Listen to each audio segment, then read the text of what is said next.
Aujourd'hui, on va apprendre à gagner de l'argent en dormant.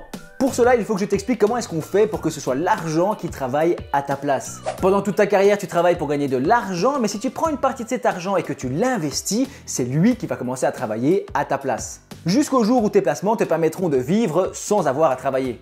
Étape 1, c'est la base, il faut commencer par se former. Si tu n'as pas fait d'études à orientation financière ou économique, alors pas de panique, tu pourras trouver toutes les vidéos qu'il te faut sur ma chaîne. Après, personnellement, je te conseille littéralement de bouffer tout le contenu qu'il y a sur YouTube. Ça te permettra d'avoir l'avis de différents créateurs, de personnes qui investissent avec différentes stratégies et différents horizons de temps, et également différents budgets. Tout ça va te permettre de te faire ta propre opinion parce qu'en investissement, il y a une règle, c'est que c'est toi qui dois appuyer sur le bouton. Donc, il faut assumer la responsabilité de ses décisions. N'écoute jamais aveuglement un créateur sur Internet. Deuxième étape, c'est bien de la faire en parallèle de l'étape 1. Il faut constituer une épargne de sécurité. 6 mois de salaire minimum, c'est ce qu'on conseille en général. On ne le répétera jamais assez, mais c'est essentiel pour éviter de se retrouver dans une situation problématique. En fait, tu dois comprendre que le plus gros risque pour un investisseur, c'est pas de perdre son argent, c'est de devoir le retirer au mauvais moment. Ben oui, un placement, il peut toujours remonter. Par exemple,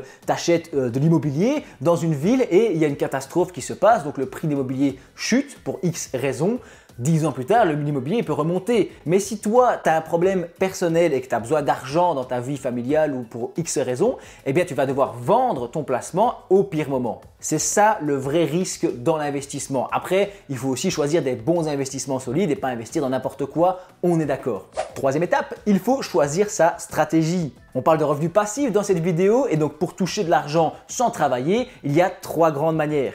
La première stratégie, c'est d'acheter des actions en bourse en stock picking. Ça veut dire qu'on va les choisir soigneusement, une par une. Uniquement des entreprises avec des fondamentaux solides, qui ont un chiffre d'affaires qui s'améliore chaque année et avec une situation financière stable. On va alors passivement accumuler des parts dans ces entreprises à haute valeur pour espérer faire une plus-value à long terme. Idéalement, on va essayer de viser des moments où l'action est à un prix assez faible. Et l'idée, c'est que lorsque tu auras accumulé un capital suffisant, tu pourras faire des retraits réguliers sans entamer le capital.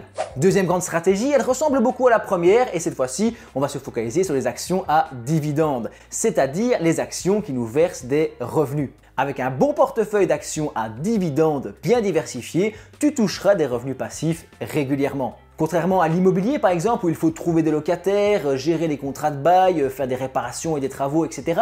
Ici, on parle vraiment de revenus passifs. Ton investissement dans les entreprises à dividendes te donne droit à une part des revenus. A noter quand même que les entreprises qui versent des dividendes peuvent suspendre le versement de l'argent. Ce qui ne devrait pas arriver si tu choisis des entreprises qui n'ont jamais interrompu le versement des dividendes pendant plus de 10 ou 15 ans par exemple. Troisième stratégie, et c'est ma préférée, il s'agit de l'investissement en ETF. Exchange Traded Fund, un ETF est un fonds coté en bourse, donc géré par des professionnels de la finance qui vont investir l'argent à ta place dans une sélection d'entreprises. Par exemple, dans le cas d'un ETF S&P 500, tu peux avoir une part dans les 500 plus grosses entreprises américaines avec un seul achat. On économise donc les frais puisqu'on fait un achat au lieu de 500 et surtout c'est quand même beaucoup plus facile et passif puisque c'est ce qu'on veut dans cette vidéo. Alors dans les ETF, il y a 2 possibilités. Soit tu prends un ETF capitalisant, ça veut dire que les sociétés qui versent des dividendes qui sont comprises dans ton lot d'actions, dans ton ETF, eh bien ces dividendes seront automatiquement réinvestis dans l'ETF pour le faire gonfler au fur et à mesure.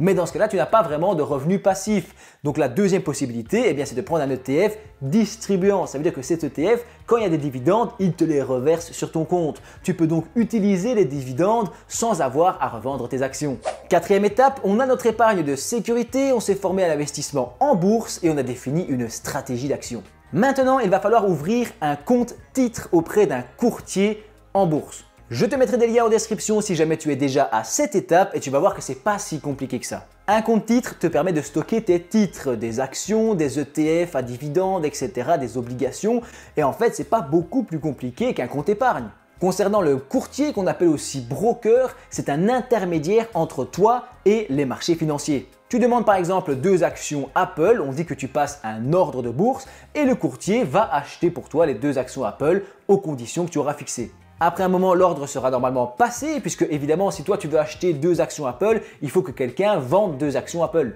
Donc lorsque l'ordre sera passé, eh bien tes 2 actions Apple apparaîtront dans ton compte titre. 5e étape, tu es formé, tu as une stratégie, tu as une épargne de sécurité, tu as un compte titre auprès d'un courtier te permettant d'investir en bourse. Maintenant, tu peux commencer à lancer petit à petit ta stratégie. L'idée, ça va être d'acheter une part de chacun des titres de ta stratégie. Imaginons que tu as choisi la stratégie des ETF à dividendes, j'ai déjà fait une vidéo sur ma chaîne normalement, eh bien tu vas acheter 4 ou 5 ETF, seulement une part, histoire de les avoir en portefeuille. Étape 6, tu as un portefeuille bien diversifié avec les titres qui serviront de base, de fondation à ta stratégie d'investissement. Il ne te reste plus qu'à faire des versements réguliers pour alimenter ton compte titre et continuer d'accumuler des valeurs qui te rapporteront des revenus passifs. Étape numéro 7, ton capital a suffisamment gonflé pour que tu touches de réels revenus passifs et on va faire une petite simulation ensemble. Voici un calculateur d'intérêt composé. On va commencer avec 0 € et placer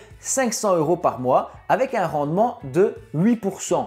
C'est un chiffre moyen combinant la performance de tes actions de croissance ainsi que les dividendes versés qui sont recapitalisés au fur et à mesure. On va se projeter sur 30 ans, sachant qu'une carrière professionnelle c'est normalement plus de 40 ans.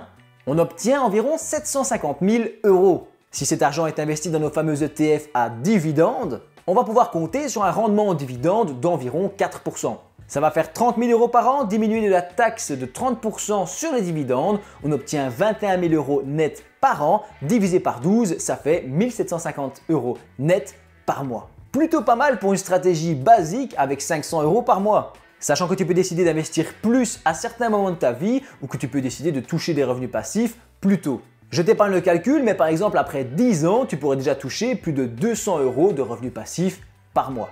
Je te rappelle que tout ça, ce ne sont que des simulations, qu'il faut continuer à se former et à apprendre tout seul pour pouvoir prendre des décisions de manière autonome. Une autre vidéo dans le domaine de la finance s'affiche juste ici. Pense à t'abonner au passage et moi je te dis merci d'avoir regardé ma vidéo jusqu'au bout.